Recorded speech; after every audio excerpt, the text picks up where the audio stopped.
एक नंबर गणित के अंतर्गत आज हम ऊंचाई एवं दूरी चैप्टर को देखेंगे। इसे अंग्रेजी में हाइट एंड डिस्टेंस कहते हैं। इस चैप्टर के लिए आपको बेसिक ट्रिग्नोमेट्री की जानकारी होना जरूरी है। ट्रिग्नोमेट्री के अंतर्गत आपको एक समकोण त्रिभुज की कल्पना करनी रहेगी और उस समकोण त्रिभुज में उसके लंब, आधार और कर्ण की जानकारी होनी चाहिए। तो सबसे पहले हम एक त्रिभुज की कल्पना करते हैं। तो ये मैंने यहाँ एक त्रिभुज की कल्पना की है। तो इसमें अगर थीटा यहाँ है तो थीटा के सामने की भुजा क्या कहलाएगी? सामने वाली लंब, नीचे वाली आधार और इधर वाली कर्ण कहलाएगी। तो जो जब नीचे से ऊपर की ओर देखते हैं तो उन्नयन कोण कहलाता है। इसे अंग्रेजी में एंगल ऑफ एलिवेशन भी कहते हैं। और अगर हम ऊपर से नीचे की ओर देखते हैं तो उसे अवनमन कोण, एंगल ऑफ डिप्रेशन भी कहते हैं। ठीक है, इस बात को ध्यान में रखेंगे। और थोड़ा सा ये जानकारी भी आपको रखनी होगी कि थीटा के सामने की भुजा लंब होती है, tan थीटा बराबर लंब बटे आधार होता है, sin थीटा बराबर लंब बटे कर्ण होता है, cos थीटा बराबर आधार बटे कर्ण होता है।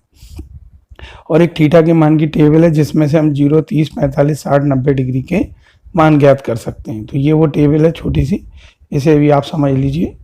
तो इसमें आपको साइन थीटा में 0 डिग्री की वैल्यू 0, 30 डिग्री की वैल्यू 1/2, 45 डिग्री की वैल्यू 1/√2, 60 डिग्री की √3/2 और 90 डिग्री की 1 होती है। ठीक है, ये माइनस के साइन नहीं है, ये डैश लगे हुए हैं। फिर मैंने इसमें लाइन खींची तो वो ऐसा लग रहा है कि माइनस है, माइनस नहीं है इसमें। ठीक है, cos थीटा की वैल्यू 1 और cos 30 डिग्री की वैल्यू √3/2 और cos 45 डिग्री की वैल्यू 1/√2 और cos 60 की 1/2 और ये 0। मैं फिर बोल रहा हूँ माइनस नहीं है क्योंकि 90 से पहले कोई माइनस होता ही नहीं है, सारे प्लस होते हैं। बट वो लिखते में डैश लगाने के चक्कर में गड़बड़ हो गया है।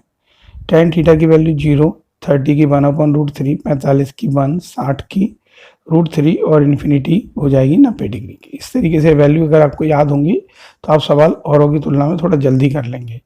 अब इसमें हम पहला सवाल देखते हैं कि सूर्य का उन्नयन कोण ज्ञात कीजिए जबकि एक छड़ी की छाया उसकी लंबाई की √3 गुनी है। तो सबसे पहले हम इस सवाल में एक चित्र की कल्पना करते हैं। चित्र में हम छड़ी मान लेते हैं, ए बी एक छड़ी है और उसकी छाया BC है। अब प्रश्न में जैसे उन्होंने कहा है तो छड़ी की लंबाई हमने x मान ली, उसकी छाया उसकी √3 गुनी या √3x हो गई। अब हम जानते हैं tan थीटा बराबर होता है लंब बटे आधार। तो tan थीटा बराबर लंब बटे आधार, तो लंब का मान है x और √3x है आधार का मान, तो ये रख दिया हमने। x से ये x कट गया तो 1/√3 आया। tan थीटा की टेबल में जाके ऊपर देखा कि 1/√3 कब आता है, तो वो 30 डिग्री पे आता है। तो हमने जहाँ 1/√3 है उस जगह पे tan 30 डिग्री लिख लिया और tan थीटा के सामने tan 30 डिग्री, और थीटा की वैल्यू कितनी आ गई? 30 डिग्री। तो उन्नयन कोण कितना आ गया आपका? 30 डिग्री, ये आपका आंसर हो गया। ठीक है, चलिए अगला सम देखिए। इसमें दिया है एक सीढ़ी ऊर्ध्वाधर दीवार पर टिकी है, ऊर्ध्वाधर का मतलब है लंबवत, और वह भूमि के साथ 60 डिग्री का कोण बनाती है। सीढ़ी का निचला सिरा दीवार से 4.5 मीटर की दूरी पर है। तो सीढ़ी की लंबाई क्या होगी या निर्धारित कीजिए, ऐसा बोला है। तो हम क्या करेंगे, सबसे पहले इसमें एक सीढ़ी की कल्पना करेंगे। तो AC इसमें सीढ़ी है, ये वो जो AC बनी है वो क्या है? एक सीढ़ी है। ठीक है, और ये दीवार है साइड वाली, AB जो है दीवार, वो यहाँ लिखा है AC एक सीढ़ी और AB एक दीवार है। सीढ़ी की लंबाई हमको दी गई है, सीढ़ी की लंबाई आपकी मतलब कर्ण की लंबाई दी गई है, और डिग्री दिया है 60 और नीचे दूरी दी है दीवार से 4.5। तो हम ये जानते हैं कि cos थीटा बराबर होता है आधार बटे कर्ण। तो cos थीटा यानी थीटा की वैल्यू 60 डिग्री, आधार की वैल्यू 4.5 और कर्ण की वैल्यू AC। cos 60 डिग्री की वैल्यू रख दो 1/2 और ये सामने वाला 4.5 बटे AC, ऐसा कैसे रहेगा? इसे कैंची गुणा कर दो, AC यहाँ आ जाएगा, 4.5 से 2 का गुणा हो जाएगा। जब 4.5 का 2 से गुणा करेंगे तो 9 आएगा, यानी सीढ़ी की लंबाई कितनी हो गई? 9 मीटर। ठीक है, अगला सम देखेंगे। इसमें दिया एक डोरी की पतंग से भूमि किसी बिंदु तक दूरी 90 मीटर है। मतलब एक डोरी जो है पतंग से बंधी है वो 90 मीटर की है। डोरी भूमि तल के साथ 60 डिग्री का कोण बनाती है। यह मानते हुए कि डोरी में कोई ढील नहीं है, पतंग की ऊंचाई ज्ञात कीजिए। तो इसके लिए भी हम एक चित्र बनाएंगे। सबसे पहले हम ये मानेंगे जो बिंदु A है वो पतंग है और ये एक डोरी है जो यहाँ पे इसकी मैंने अभी जो डिजाइन बनाया है इस तरीके से, ये डोरी है। यहाँ खड़े होकर कोई आदमी उसको पतंग को उड़ा रहा है, ये ऊंचाई है जो पूछी गई है आपसे। ठीक है, तो माना जो बिंदु A है वो क्या है? एक पतंग है और AC उसकी डोर है, इसकी 90 मीटर इसकी ऊंचाई है, 90 मीटर डोर है सॉरी, और पतंग की ऊंचाई पूछी है। तो हम ये जानते हैं कि साइन थीटा बराबर होता है लंब बटे कर्ण। साइन थीटा यानी 60 डिग्री, लंब यानी ए बी, और कर्ण मतलब 90, ये दोनों मान आ गए। फिर हम टेबल में गए, साइन 60 डिग्री का मान देखा तो √3/2 निकला, और ए बी अपॉन 90, इसको कैंची गुणा कर दिया तो ए बी बराबर मिल जाएगा हमको 2 से ये 90 कट जाएगा 45 बार, 45 का √3 से गुणा हो जाएगा, यही आपका आंसर बन जाएगा। ठीक है, अगला सम देखें आप, उसमें लिखा है एक पतंग की डोरी 100 मीटर लंबी है, इस बार डोरी की लंबाई 100 मीटर है। यदि डोरी एक सरल रेखा में हो और भूतल के साथ थीटा कोण इस प्रकार बनाती है कि साइन थीटा का 8/15 हो, तो भूतल से पतंग की ऊंचाई ज्ञात करनी है। सवाल ये वैसा ही है, बल्कि इसमें साइन थीटा की वैल्यू ऑलरेडी गिवन है। तो हमको ये मालूम है कि इसमें ए पतंग है और ए सी जो है वो डोर है, वो 100 मीटर लंबी है, ये यहाँ लिखा है। इसकी ऊंचाई जो है वो हमको ज्ञात करनी है। तो हम ये जानते हैं कि साइन थीटा बराबर 8/15 ये हमको दिया गया है, पर साइन थीटा बराबर होता है लंब बटे कर्ण। लंब आपका ए बी है, कर्ण आपका 100 है, और 8/15 आपको दिया है, ये आमने सामने आ गए। इसको इससे कैंची गुणा कर दो तो 8 गुणा 100/15, तो ये काटा पीटी करके आ जाएगा 160/3। इससे आप सॉल्व करेंगे तो 53 से 1/3 मीटर इसकी ऊंचाई हो जाएगी पतंग की। ये सम वैसा ही है, बस इसमें डिग्री की वैल्यू नहीं देखनी, बल्कि हमको दी गई है ऑलरेडी। ठीक है, अगला सम देखेंगे। इसमें दिया है 15 मीटर ऊंचे एक टावर का शीर्ष एक बिजली के खंभे के नीचे के साथ 60 डिग्री के उन्नयन कोण तथा खंभे के शीर्ष के साथ 30 डिग्री का उन्नयन कोण बनाता है, तो बिजली के खंभे की ऊंचाई क्या होगी। तो सबसे पहले आप इसका एक चित्र बनाएंगे।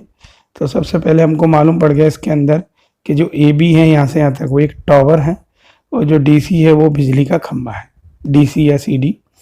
तो एक बार उसके बॉटम से कोण बन रहा है 60 डिग्री का, एक बार उसके टॉप से कोण बन रहा है 30 डिग्री का, तो दो तो कोण बन गए। तो यहाँ पर जो दूरी है ये वाली खंभे और इसके बीच की दूरी, टावर के बीच की दूरी, वो जो यहाँ है वही दूरी यहाँ पर होगी। ठीक है, इसलिए हमने इसमें सवाल में बी सी और ई डी की वैल्यू समान करके वाई रख दी है। अब इस सवाल को देखेंगे हम ध्यान से। तो इसमें ऐसे सवालों में सामान्य तौर पर हमेशा 2 त्रिभुज बनते हैं। तो पहला त्रिभुज आप बड़ा वाला देखो, फिर उसके बाद छोटा वाला देखो। तो बड़ा त्रिभुज अभी मैंने जस्ट बनाया, ठीक है, और फिर उसके बाद छोटा वाला देखो। तो इसमें मैंने 2 त्रिभुज अभी डिजाइन किए, आप देख सकते हैं। एक तो दिख रहा है ABC और एक दिख रहा है AED। तो ये दोनों ट्रायंगल आपको ध्यान में रखते हुए यहाँ पे आपको देखना है। फिर हम इसमें भी tan थीटा लगा देंगे, इसमें भी tan थीटा। तो tan 60 डिग्री बराबर आ जाएगा लंब बटे आधार यानी AB/BC, और tan 30 डिग्री भी लंब बटे आधार AE/ED। अब इन सब के मान दिए। tan 60 डिग्री का मान है √3, AB का मान है 15, BC का मान है y। ऐसे ही tan 30 डिग्री का मान है 1/√3, AE का मान 15 - x। ये 15 - x कैसे आ गया? तो ये 15 - x ऐसे आ गया कि यहाँ से यहाँ तक की दूरी x थी, ये वाली, और ये पूरी दूरी 15 थी। तो हमको इतनी चाहिए बीच की, इतनी दूरी, तो 15 में से x घटा दीजिए और नीचे आ जाएगा y। अब हम क्या करेंगे, इसमें थोड़ा समझदारी दिखाएंगे। तो इसमें से y का वैल्यू निकाल लेंगे 15/√3, और इधर कैंची गुणा कर देंगे इस साइड में, इसका इससे, इसका इससे। तो ये स्टेप तैयार हो जाएगी। फिर ये y का मान यहाँ रख देंगे 15/√3। बाकी सवाल ऐसे ही है। √3 का कैंची गुणा कर देंगे तो 15 इधर रह गया, √3 मिले तो 3 हो गए, 15 - x। 3 के पाड़े से इसे काट देंगे, 5 आ जाएगा। देखिए 5 बराबर 15 - x। इसको ट्रांसफर करेंगे तो x की वैल्यू 10 आ जाएगी। ठीक है, तो आप 1-2 बार प्रैक्टिस करिए रफ कागज पे, तो आपको जल्दी आने लगेगा। नदी के तट पर खड़ा एक व्यक्ति विपरीत तट पर स्थित पेड़ के शीर्ष को 60 डिग्री उन्नयन कोण पर देखता है। जब वह तट से 40 मीटर पीछे हटता है तो उन्नयन कोण 30 डिग्री था। तो पेड़ की ऊंचाई क्या होगी? तो आप देखेंगे कि ये AB जो है पेड़ है और ये नदी है। नदी में वो जब यहाँ खड़ा था तो कोण कितना था? 60 डिग्री। फिर वो पीछे 40 चला गया तो कोण कितना हो गया? 30 डिग्री। तो यहाँ से यहाँ तक की दूरी 40 है, यहाँ से यहाँ तक की दूरी x है, ये x मालूम नहीं है। इसमें भी हम 2 ट्रायंगल देखेंगे, एक मिलेगा ABC और एक मिलेगा ABD। तो ABC और ABD 2 ट्रायंगल है, दोनों में tan थीटा लगाइए। tan 30 डिग्री बराबर लंब बटे आधार से tan 60 डिग्री लंब बटे आधार से। इनके मान है 30 डिग्री का 1/√3, AB का मान h है, BC का मान आपके पास x + 40 है। यहाँ से यहाँ तक की कुल दूरी कितनी है? x + 40, और tan 60 डिग्री का √3 है, AB का h और BD का x है। ये सारे मान आपको ऊपर दिए भी हैं और यहाँ पे अपन ने चित्र में भी दिखाए हैं। अब आप इसको तैयार कीजिए, तो इसको कैंची गुणा करके इस स्टेप में ले आइए समीकरण नंबर 1, और इसमें से x का मान निकाल लीजिए h/√3। अब x का ये वाला मान ले जाकर आप यहाँ रख दीजिए, तो देखिए ये स्टेप तैयार हो जाएगी आपके सामने।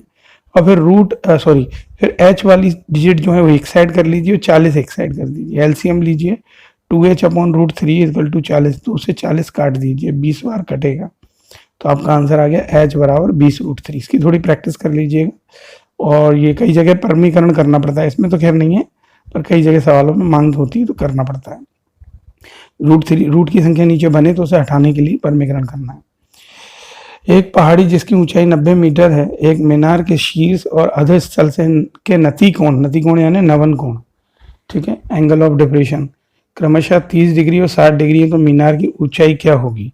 तो ऐसे सवाल में हम सबसे पहले एक पहाड़ी की कल्पना करेंगे। तो हमने इसमें एक पहाड़ी की कल्पना की है, जो ये है हमारे पास में ए बी, ठीक है, और मैं उल्टा बोल गया मैं, हमारी एक पहाड़ी की कल्पना करेंगे जो कि हमारे पास है पी क्यू। इसमें सवाल में थोड़ा देखें जरा क्या था, हाँ, एक पहाड़ी 90 मीटर ऊंची है, मेरे से पढ़ने में गलती हो गया।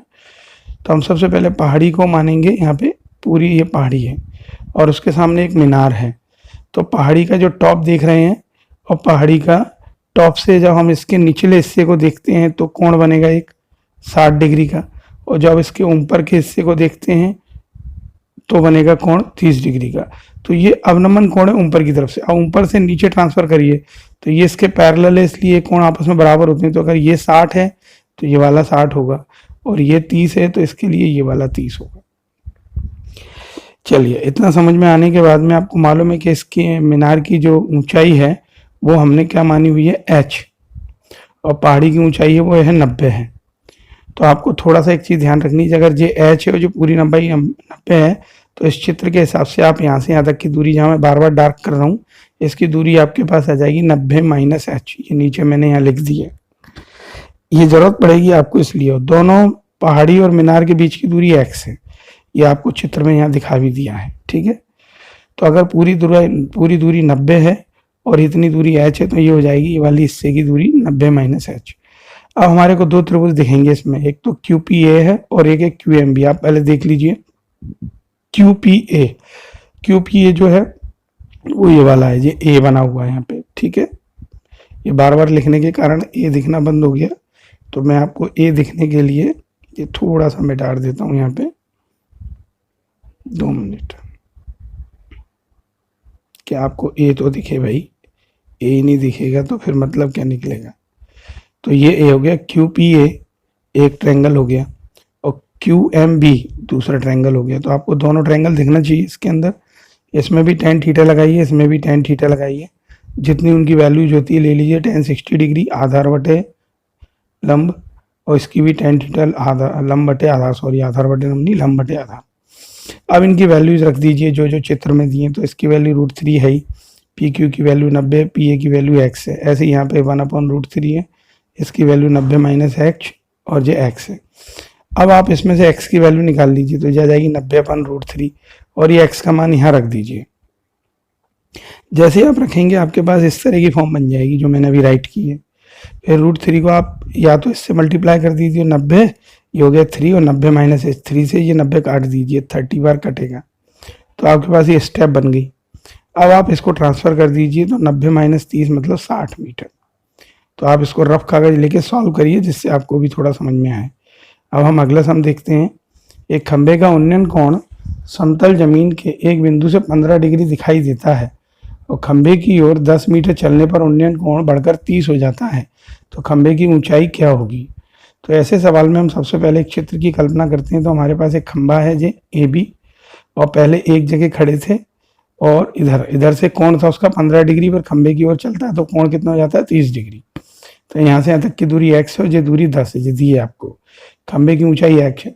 अब आपको दो त्रिभुज दिखेंगे, एक दिखेगा ABC और एक दिखेगा ABD। पहले tan थीटा बराबर लंब बटे आधार, tan थीटा बराबर लंब बटे आधार, थीटा के जो जो मान है वो गिवन रख दो। तो tan 30 डिग्री का मान तो 1/√3 है, AB का मान h है और BD का x है। तो यहाँ से इस साइड वाले से तो कोई दिक्कत नहीं है, क्योंकि x की वैल्यू ये आ गई। बट यहाँ थोड़ी दिक्कत है, tan 15 डिग्री की वैल्यू डायरेक्ट नहीं मालूम आपको। तो आप क्या करोगे, tan 45 - 30 कर लोगे, और बाकी वैल्यू वैसी रख दो, h और x + 10। अब इसे फॉर्मूले से खोलो, tan a minus tan b, जो नीचे मैंने खोल दिया राइट लगाए, इसे सॉल्व कर लो आप। इसे सॉल्व करके आपके पास जो स्टेप बनेगी वो इस तरीके की बनेगी। जब ये पूरी बन जाएगी तो आपके पास में x का मान √3h है, तो x की जगह पर ये √3h यहाँ रख दो, ठीक है। अब इसे आप सॉल्व करेंगे क्रॉस मल्टीप्लाई करके, थोड़ा लेंथी प्रोसेस है, जगह बचाने के हिसाब से मैंने डायरेक्ट इसका h बराबर 5 निकाल दिया आंसर। बाकी इसका आप रैशनलाइज करो, पहले रैशनलाइज करके क्रॉस मल्टीप्लाई जैसे ही करोगे आपको h वाली डिजिट एक साइड करना है, h बराबर 5 मीटर आ जाएगा, ठीक है। एक प्रकाश गृह, प्रकाश गृह को हिंदी में कहते हैं लाइट हाउस। लाइट हाउस की चोटी से 2 जहाजों का अवनमन कोण 45 डिग्री और 30 डिग्री है। यदि दोनों जहाज 200 मीटर की दूरी पर हो तो प्रकाश गृह यानी लाइट हाउस की ऊंचाई क्या होगी।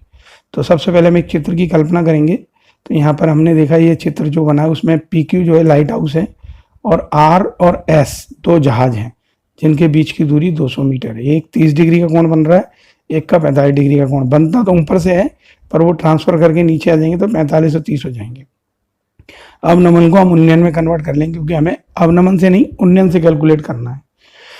अब हम 2 ट्रायंगल दिख रहे हैं इसमें, एक PQR एक PQS, दोनों में tan थीटा लगा देंगे उनके। तो tan 45 डिग्री की वैल्यू क्या होती है आपके पास 1 और h/x, देखिए h/x मतलब लंबटे आधार, तो यहाँ से x बराबर h आ गया। और tan 30 डिग्री की वैल्यू 1/√3 और इसका h/x। ये x बराबर जो h आया इसे ले आके यहाँ फॉर्मूले में इस जो टर्म्स बनी इसमें रख देंगे, तो यहाँ पे h आ जाएगा, यहाँ 200 या h√3।